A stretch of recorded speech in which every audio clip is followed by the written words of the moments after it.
Bonjour et bienvenue à vous sur Matin TV. Aujourd'hui, nous allons parler d'une thématique assez surprenante. Il s'agit de l'optimisme au travail avec Leila Narim, professeur chercheur en sociologie RH et coach de performance individuelle et collective. Leila Narim, bonjour. Bonjour Nabila. Merci à vous d'avoir accepté notre invitation à cette chaîne de vidéo. Merci à toi et pour ta confiance à renouveler, et puis ça fait plaisir d'être là. Alors Leila, le travail est souvent associé au stress, à la souffrance. Or, il paraît que le travail peut être aussi source d'optimisme. Qu'en pensez-vous ?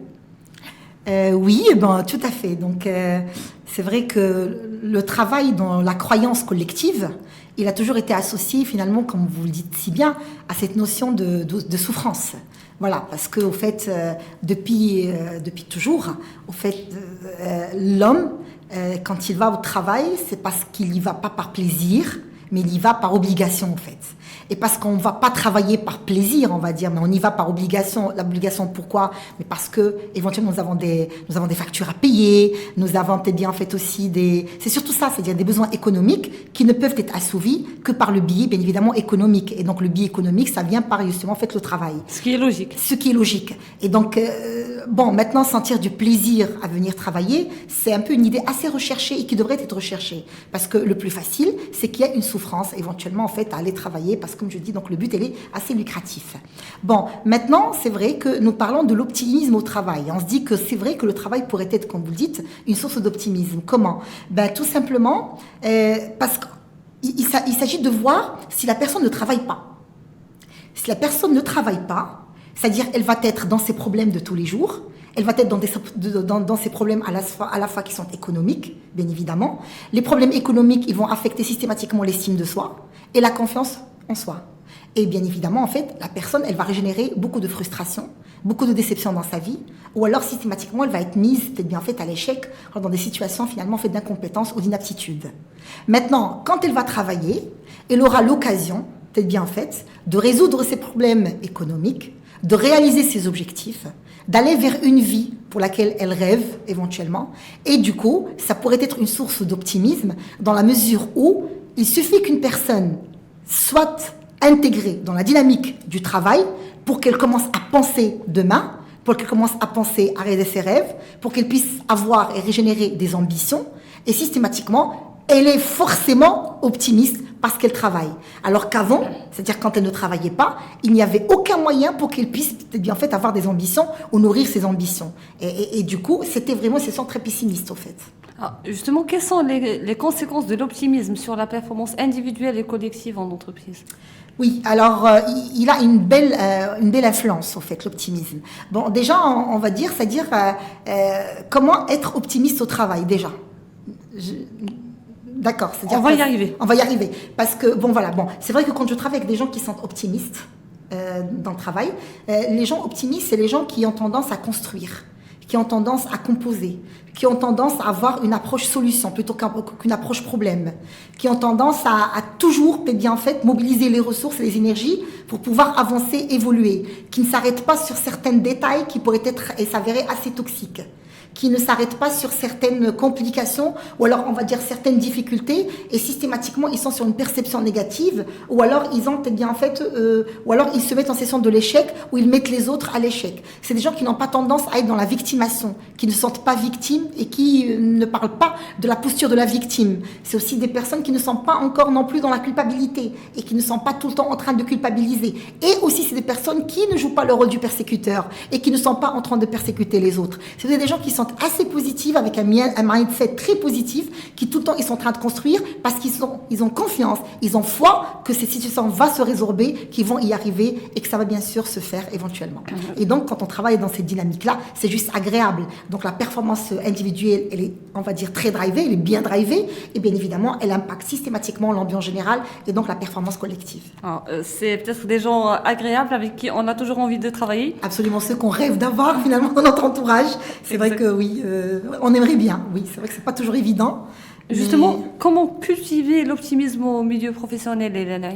Ah oui, voilà, donc c'est une bonne question, merci. Oui, c'est vrai. Comment être optimiste dans le milieu professionnel? Et c'est vrai que beaucoup de personnes vont peut-être bien, en fait, c'est pour ça que j'ai apprécié quand tu as appelé la thématique assez surprenante, mais c'est vrai parce que, en fait, on a tendance maintenant à parler de performance, compétences, voilà, projet, mais après, quand on parle optimisme, on a l'impression, c'est-à-dire, voilà, en quoi l'optimisme pourrait-il aider dans la performance individuelle, éventuellement? C'est vrai, parce que l'optimisme aujourd'hui, il pourrait même être considéré comme une compétence professionnelle. Aujourd'hui, carrément une réelle compétence professionnelle. Parce que les gens, justement, faits optimistes, c'est des personnes qui ont confiance en leurs capacités, c'est des personnes qui connaissent leurs limites, qui connaissent leur potentiel, qui connaissent aussi leurs qualités et qui connaissent aussi leur potentiel, enfin, et qui savent qu'est-ce qu'ils pourraient faire de façon, on va dire, de façon unique et différente des autres. Et donc, c'est des personnes, c'est pas parce qu'elles sont optimistes, on va dire, qu'elles sont irréalistes, qu'elles sont rêveuses, pas du tout.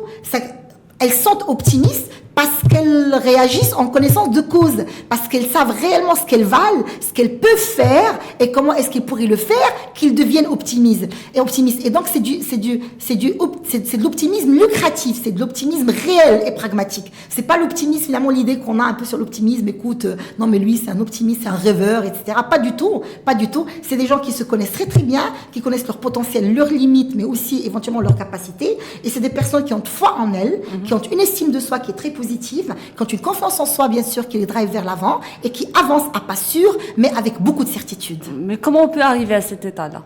Alors donc un vrai travail sur soi, bien évidemment, en fait. Il y a un travail à faire sur la connaissance de soi déjà, voilà. Donc je ne peux pas être optimiste quand je ne me connais pas bien. Donc très important déjà que la personne puisse déjà se connaître. Comme j'ai dit, elle devrait déjà voilà, cerner sa propre identité déjà. C'est-à-dire, comme je disais, quelles sont mes capacités, quelles sont mes compétences, quel est mon potentiel, quelles sont mes limites, bien évidemment, quelles sont mes qualités, quels sont mes défauts, et puis éventuellement déjà se connaître dans ce sens. Et deuxièmement, éventuellement, qu'est-ce que je veux, où est-ce que je veux aller, qu'est-ce que je veux faire. Voilà, qu'est-ce que je veux devenir? C'est-à-dire quand même qu'ils aient cette capacité à se projeter en demain, à se projeter dans l'avenir.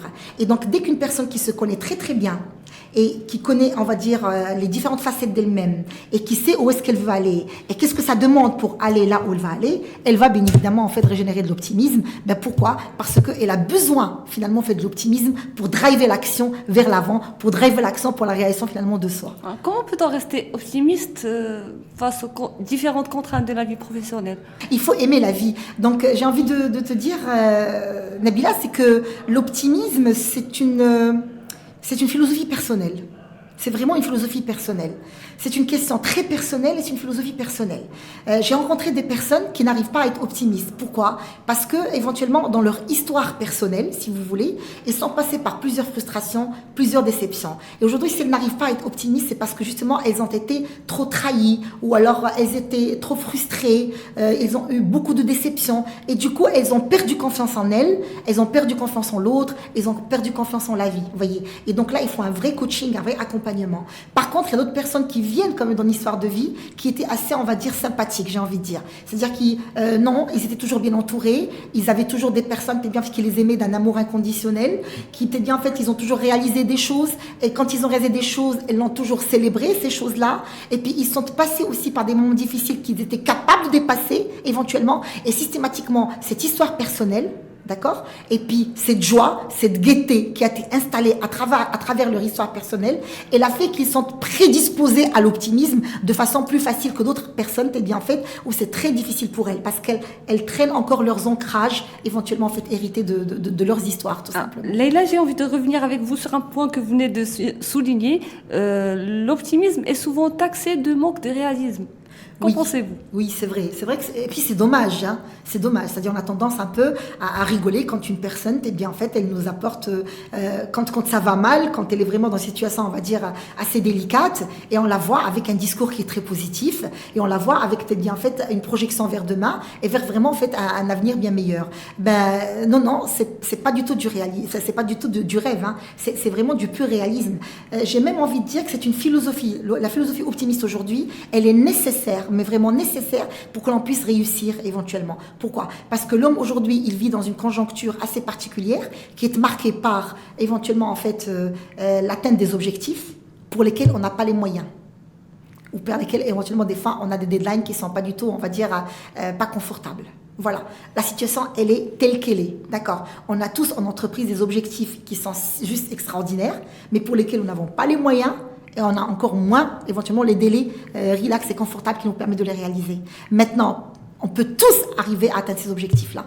On peut tous y arriver. Comment? En ayant confiance en nous, en mobilisant nos ressources, bien évidemment, et en ayant un focus clair et net sur l'objectif, et en essayant bien sûr d'économiser l'énergie davantage, en restant concentré et en étant confiant de le pouvoir réaliser. Et ça ne pourrait se faire que par le biais de l'optimisme. Si on n'est pas optimiste, on ne pourrait pas être performant aujourd'hui, et donc on ne pourrait pas bien évidemment en fait pouvoir répondre bien en fait à nos aspirations personnelles. Donc l'optimisme, comme je l'ai dit, aujourd'hui c'est une compétence professionnelle. Quand on l'a, on arrive finalement à se réaliser. C'est aussi une condition de performance individuelle et collective.